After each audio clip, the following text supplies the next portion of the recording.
What's up, everybody? It's Stephen A. Williams, president and founder of the creditrepairshop.com. And in today's video, we're going to talk about medical collections, medical debt, debt that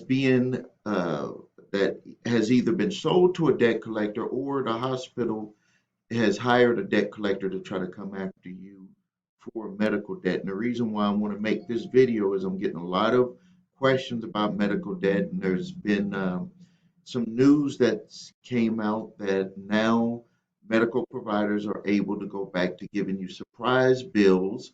These are bills where the insurance company either didn't pay an agreed amount or an amount that they believe that they should have paid for a service that was provided for you, and they want to try to come after you for the remaining amount. And this happens because, and a lot of people don't know this, when it comes to medical bills, insurance companies do not pay 100% of what it shows on the medical bill. They pay a percentage of, they'll say, hey, we have a relationship with you. The bill is $5,000. We're willing to pay $4,000, or we're willing to pay $3,500. And the medical providers, they take it.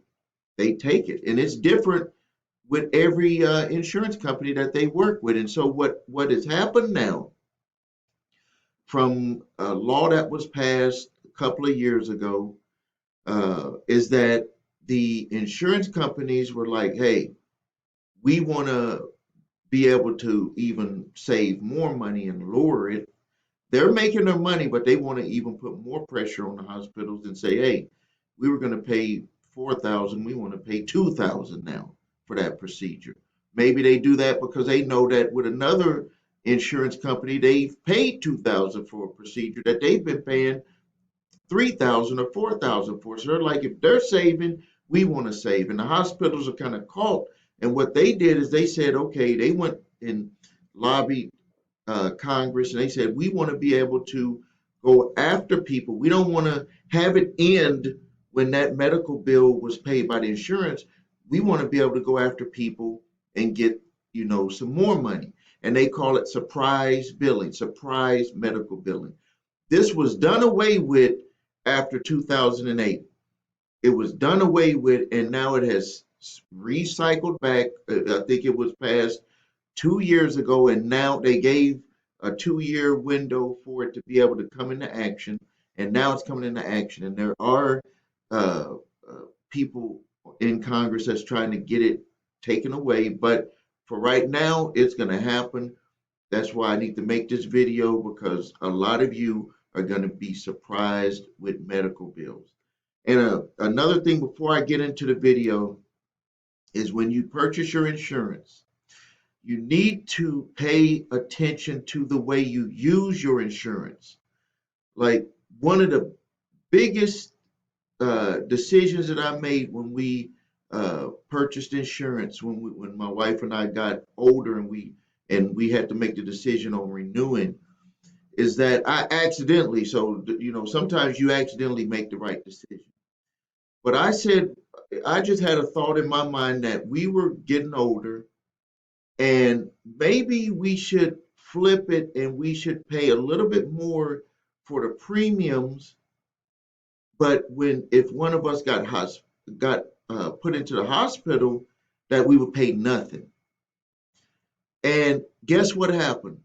About a year later, my wife, because of her respiratory issue with her lungs, she ended up being placed into the hospital, and that bill was over $300,000. Guess how much we paid for her hospital? Zero. The only thing we ended up paying was when they had to transport her in the ambulance from one hospital to another one that specialized in treating her condition. We paid zero. But with the ambulance, we ended up paying $2,000 of a $4,000 total bill for just transport. But when they transported her, she was hooked up to a lot of equipment. So I'm not going to say that it wasn't worth it, because that's their business. But even with that, if someone is transported, even in an ambulance, you can negotiate the bills with those. So the one of the first things I want to get across is that any bill that you get from anyone, and especially from medical providers, it's negotiable. Returning visitor. You never have to pay the full amount that they're saying that you have to pay. They negotiate it with New insurance visitor. companies, and you have the ability to negotiate it yourself. And so, hold on, I'm gonna pause and turn something off that's in the background. Okay, so I got that background noise out. So anything, so just from the beginning, any debt that you have is always negotiable. It's just you have to get to the point of when they're going to accept uh, your the amount that you want to pay. There's a lot of back and forth. Sometimes they try to trap you. Sometimes it depends on what type of debt it is, but there's always some type of way to negotiate it. You have to basically get moving on this from the beginning. The earlier you get moving on any medical debt or any type of debt that you have when you're trying to negotiate it, you have to set uh, your goal, number one, of what you're willing to pay for it, and then number two, you have to establish in their minds what you're able to pay. And the way you do that is by just letting them know, hey, I've got everything on the table. Uh, I got other bills to maintain my household, and I'm not going to go into debt or risk being able to sustain my household and my family by paying this debt. So you're setting everything up from the beginning. And believe it or not, debt collectors are also data uh, people. So they get that data and they take it to their bosses and they say, this is the situation with this individual. What do you think we should do? They cannot make certain decisions. They have to take it to an upper level to make that decision. If they got that data and they fully believe that you're just not going to be able to pay it, or you're not going to be able to pay that certain amount, you're going to put yourself into a great position to be able to negotiate that debt. So now let's take it from the beginning. When you get a medical debt, when they send you the bill, first thing you need to do is to see if you have insurance, what was covered under the insurance. Was it even billed to the insurance? We had situations where someone typed in the medical card number wrong by one digit. That's why they always want to take a picture of that medical card, because a lot of mistakes happen just that way. Authorizations were put in incorrectly. So any of those types of mistakes can actually make a bill come to you. So the first thing is, don't disregard it. Don't just think that the insurance is going to pay it. When you get that medical bill, you automatically contact your insurance if you have it, and then you talk to them and say, was this paid, or did you get this bill, or are you going to pay all of it or a portion of it? Like, what's the whole situation with it, so you can make your next move on what you're going to be doing. And then, so once you have that information, or if you didn't have insurance, you're going to be going down the road of going and pushing to see what you can do to settle that debt, because they sell these debts to medical bill collectors for pennies on the dollar. You could be able to settle it for, pennies on the dollar, or a little bit higher than what they would have sold it to a debt collector. But now we're talking before they sell it to a debt collector, because that's going to be a whole another way that you can get out of paying that debt if they end up selling it to a debt collector. And I'm going to talk about that later. So now, when you get the bill, uh, even though you know the services that were done, they never give you an itemized statement up front. So you're going to want to request a full itemized statement of your medical bill. So you want to say, if I had this surgery, I want everything. What did you charge me for a pill? What did you charge me for the sheets? What did you charge for everything, the room, everything? Because it's going to set it up for you to be able to negotiate it. Or if you went into the emergency room, what did they charge you to take your temperature? Everything. You want to know all of that, because you'll be able to negotiate all of that stuff. The next thing is that you have 30 days to do that. So don't disregard when you get that bill. Don't disregard when you get a call from a debt collector. You need to jump on this stuff right away. Don't procrastinate, because if you procrastinate, you actually make the situation worse for yourself. It puts you into a situation where they're going to be able to place that information on your credit reports and make it even harder for you to fight this because they're taking other actions that cost them money. So the next thing that you do is you want to stay in communication with them. I talk about this a lot.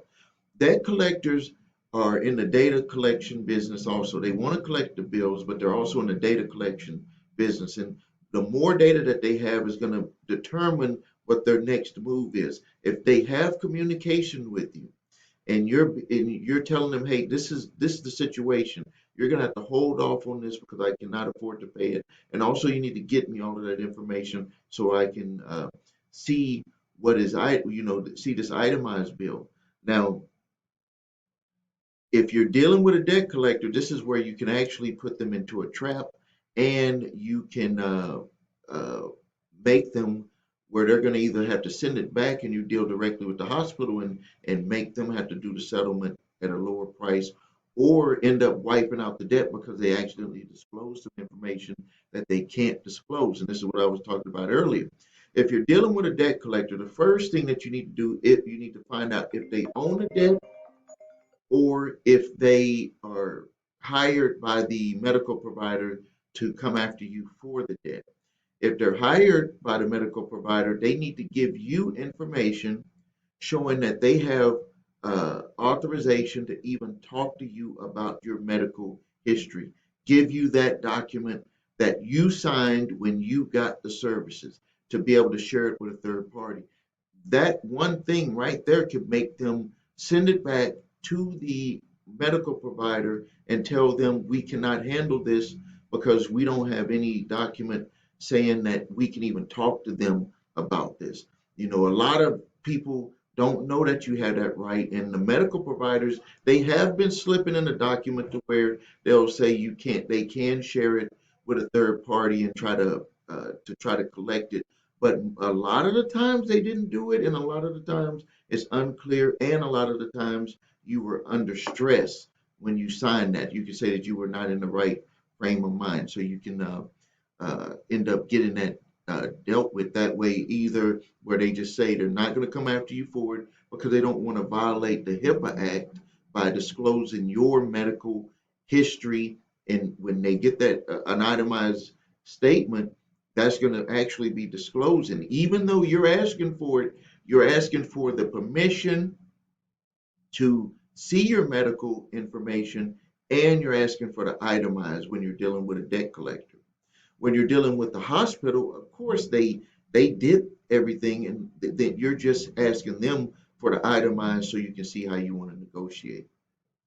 So that's what you do when you're dealing with the debt collection, uh, a medical debt collection. That is the strategy. It works. It can either get it lowered, it can either get it negotiated. And now the other thing that if you have medical bills, and I give this uh, information to people all the time when they say that they have medical debt, contact the hospital and see if they have any uh, organizations, nonprofit organizations that work with the church. I mean, that are a church or that work with the hospital. And what they'll do is those organizations, they have funds where they'll pay a portion or all of the medical bills. I always talk about a story that happened with one of my business associates where we used this strategy and they paid $36,000 worth of medical bills that he had. It paid it off. He didn't owe anything after that. And all it was just asking the hospital, do you have any organizations that work with you that help with medical bills? You'll be surprised. There's a lot of people, a lot of organizations that are out there that specifically do this. There's church organizations, there's other type of nonprofit organizations, and they work with hospitals on doing this. So that is an excellent resource uh, to help you with dealing with medical bills. So I'm going to end the video here. If you have any questions, please post those questions. Please subscribe to the channel. If you need help with your credit, please visit us at thecreditrepairshop.com. Watch the video, What Makes Us Different. That's where I'll show you my credit repair process. It works. It's not a quick fix, but it does work.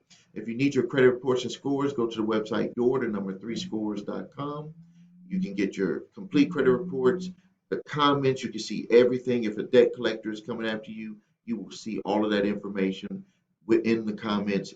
Especially if it's a medical debt, some of the times they don't put that it's a medical debt. They put it as a secondary, so you're actually being penalized two times for the same medical debt, and they cannot do that. So that information will have to come off your credit reports. If you have debt collectors coming after you, I give you my statute of limitations letter, my debt validation letter, my cease and desist collection activities letter. Those links are below this video. Thank you for your time. This is Stephen A. Williams, President and founder of the CreditRepairShop.com.